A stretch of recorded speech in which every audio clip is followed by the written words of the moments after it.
Hi, everybody. Happy Saturday. We are so glad that you are here with us today on our last day of the World Quilt Show online. I have the greatest pleasure of interviewing today Jean Impey, who is been with Hoffman Fabrics for the past 6 years, and she's managed the Hoffman Challenge that we've all grown to love over the past several years in showing it at all of our Mancuso shows. Jean, how are you today? I'm great. I'm here in Southern California and it's going to be really warm today, but the sun's shining and the beach isn't very far away. Oh, that sounds amazing. I'm super jealous. So have you lived in California all your life, or is this a recent move? Since 8 years old. Oh, wow. So you are definitely a California girl. Yep. Well, we're so happy to have you on the show today, and we're here to talk about the Hoffman Challenge. Can you please tell us a little bit about how the Hoffman Challenge got started? Well, it's a really interesting story. Back in 1988, it was just a casual comment amongst friends at a quilt show. So it was Betty Boyank and Hollis Turnbow.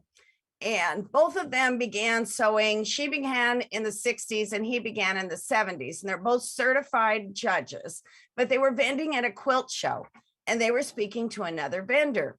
And they were talking about how a specific Hoffman fabric wasn't selling as fast as the others.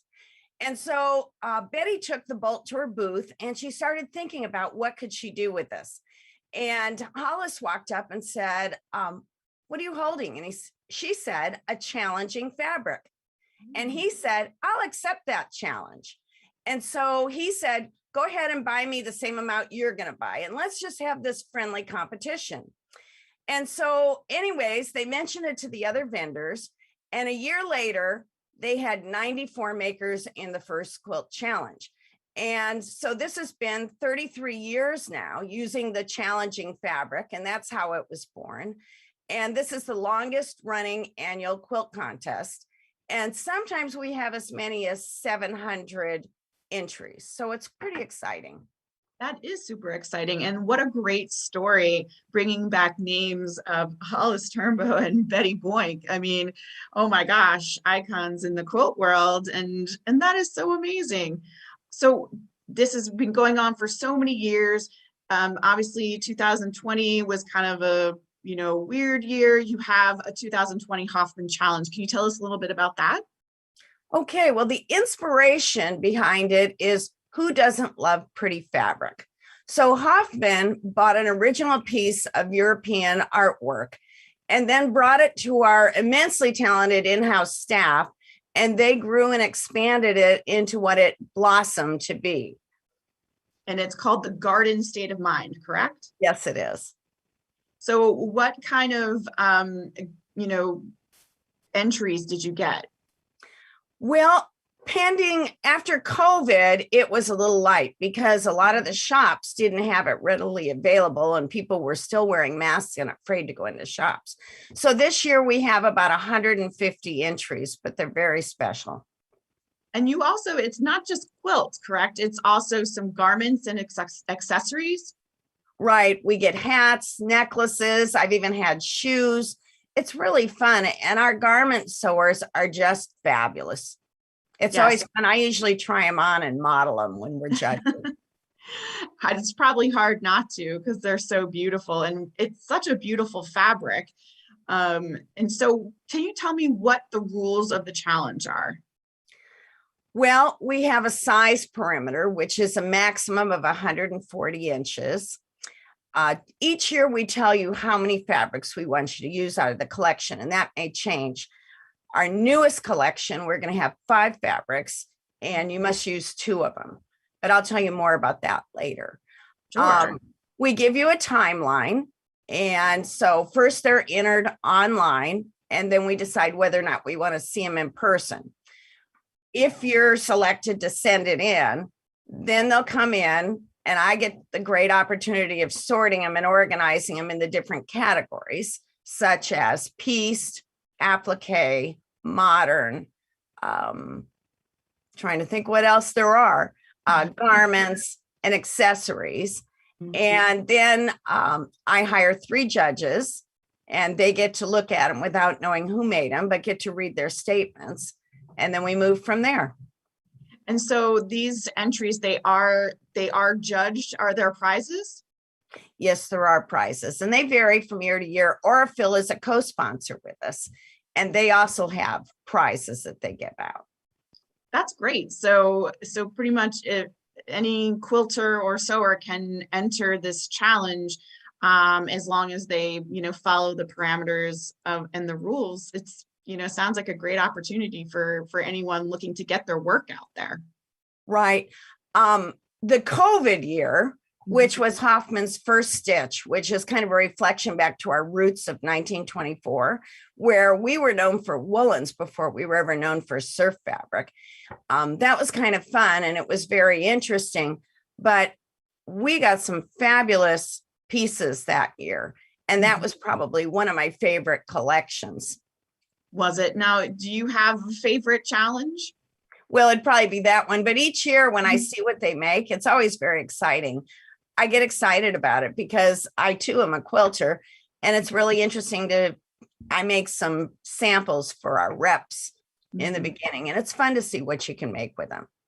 Yes, absolutely. Well, what were some of the past challenges, from a couple of years ago? Can you recall any of those? Well, I've been involved since around 2015, and I'm the 5th curator.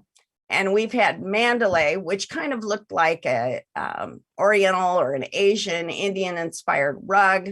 We've had Cristelia, which emphasized butterflies. We had Mastery, which was like old master floral paintings. We had Shine On, which was an anniversary edition for us, our 30 years, where it was all gemstones. First Stitch, which was the woolens, and this year, Garden State of Mind. So besides handling that day to day, because I've got to move our collections from one place to another, make sure they're all accurate, and start working on the next year's. I also give tours for Hoffman, and sometimes I design kits and patterns. So I'm pretty busy with Hoffman. Yeah, it definitely sounds like it. And I know we've seen the trunks that come in with the Hoffman challenge, and they are, very, well organized and all, put together. So I know that there's a lot of work that goes into that. Do you ever, get any input on what the next year's challenge is going to be? Yes, a little bit, but the family's very involved, and our in-house artists have a lot of ideas too. So a lot of times, more often, it's a surprise to me. So and that might be exciting too. That what surprise for next year. So next challenge is pretty exciting. We have some new timelines, and we have, for the first time, we have 5 fabrics, and one of them is actually a panel. It's called Forest. And it's like you're looking through the forest and you see some light behind. And this year we're going to say you must use 2 of our fabrics. So I can hardly wait to see what people make. Yes, absolutely. So it's called Into the Forest, correct? Into the Meadow. Oh, Into the Meadow. I apologize. Yes, Into the Meadow. And what's the website if anybody wants to look at, the new challenge? Can you provide that for us? I don't think it's up yet. Fabrics will be in the stores beginning January of 2022, and they won't be able to register until June 1st of 2022. Okay. And so notifications on the ones we want to see more of will be sent by June 15th, and then they have to get me those items to our California office by July 15th. And then they should travel the whole year and be returned June 2023. Wow. Well, I'm excited to see the entries touring our, 2023 shows. That will be great. Will be fun. Lovely. Well, so how long have you been quilting, Jean?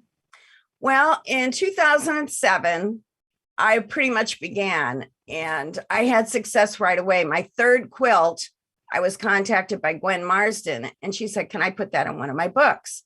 And so I had this huge instant success.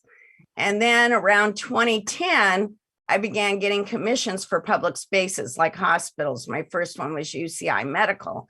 And since that time, I've been commissioned 11 times. And what that means is usually a year out, I discuss with an art committee what they have in mind, and then I have a year to make it. And so I have pieces in Kaiser Hospital, Children's Hospital, Orange County, Camp Pendleton. And then in 2013, I started speaking and teaching, and I haven't stopped yet. And then more exciting, in 2018, I teamed up with the famous Freddie Moran and began teaching collage quilting with her. And Freddie and I now concentrate on portraits because I quilt for her. And we now own an Etsy shop where we sell all of these. Oh, that's awesome. It's Tell fun. me a little bit more about the quilts that you were commissioned to for the hospitals. What kind of quilts were you creating for those spaces? Well, my very first one at UCI Medical, and I was very new to quilting, they said, we want something that reflects our area, and it's Irvine, California. And I couldn't really think of what Irvine is about other than UCI University. And so I found a photo of a canyon and mountains, and I decided I would do like a scene of two people walking up a road. And I did. It's in their meditation room. It's about 4 feet by 4 feet. And I learned all along the way, and it's really great. I was really excited. Now at Chalk Hospital, they have all these little hospitals within. The most recent one I did was for their autism center. And that is 3 pieces that are like a triptych of about 4 feet by 4 feet. And because autistic children relate to bubbles, we had to incorporate that. So it's an underwater scene with animals and bubbles. And usually they mount them under a plexiglass type frame on linen and stuff. And it turned out really great. That's really special. That's a really nice thing that you're able to, give back to, the hospitals with these quilts. It's really awesome. But so you were talking about the quilted portraits and the collages, and is that your main focus these days? I love everything. I teach 12 different classes and they're all completely different. So I make one every day and I work on Freddie's every day. So it would seem like it's my main focus. It sure makes me happy, but I love everything. Well, the quilted portraits are really cool. What inspires you? Like, what designs do you look at in order to create those portraits? It's really funny. The way that all started was Freddie has macular degeneration. So she has kind of eliminated sewing, but she can get out a glue stick and she can paste and she still can design like crazy. And she's in Northern California. She mails them down to me and I finish them up as well as make my own. And so we've literally made hundreds and hundreds of these portraits, which is why we sell them. But one day I was sewing on one that had a man and a woman, and it was on kind of a Pendleton style background, kind of yellow and black checked. And as I was sewing, I thought, they have a checkered past. And it started where I started naming them and giving them stories. And it's taken on a life of its own. So I literally get my inspiration from everywhere. A piece of fabric can do it. A funny story I hear about something that I think, I can make a quilt. Even a name can kind of inspire me. Like Catalina might be a woman that has cats on her collage. So it's just a lot of fun. It literally comes from anywhere. That's pretty cool. So can someone contact you on Etsy and give you a picture that you will do a collage for? Like, will you do custom collages? I've done several of them. I did one for Victoria Finley Wolf, and it does look like her. But typically, the inspiration comes first, and then people usually contact me and say, I've got to have that one. Right. So anyways, it's a lot of fun. I think I've done about 5 customs, and I think Freddie's done about 5 customs as well. That's really neat. They are really special and just very quirky and very, just artistic. I like the collage. Do you like the fabric collage as well? I do. It's so quick and it's so fun. It's like an instant payoff. But I'm also making a big king size quilt with half square triangles, all in white and gray. So I'm all over the map. Right. So there's no particular, genre of quilting that you are drawn to. It's just quilting in general? Just all of them. Yeah. Yeah. Well, what quilting tool is something that you cannot live without? I have several things. I love using when you go to the dentist and they pick your teeth, the dental tools. They are so great. I use them like a stiletto, whether I'm ironing or whether I'm sewing. And you can buy them from your dentist because when they get dull, all they get is $10 for them. So buy them from your dentist. I also love a great iron. Aliso is one of my favorites. And especially since they send me it as a teacher, that's great. And then I love heavy duty sewing machines, not the 11 pounders. I love the really heavy ones because they just kind of pull your fabric on through. A sharp rotary blade, and then glass headed pins because they're so thin you can sew over them and you won't melt them. So those are my favorite tools. Great. Well, thank you so much for sharing those. People out there, I would have never have thought about dental tools. Now you know you can go to your dentist and get some tools for quilting. Jean, I want to thank you so much for joining me today. It was a great pleasure to talk to you and talk to you about the Hoffman Challenge. Thank you. Anybody out there, we will be displaying the Hoffman Challenge at our upcoming fall shows. You will be able to see that's the Garden State of Mind. And please, if you want to go on the Hoffman Fabric website, I know that there's information about, not yet up about the future challenge, but you can see, what the challenge is all about if you go to their website. Thanks so much, Jean. Have a great day. Thank you.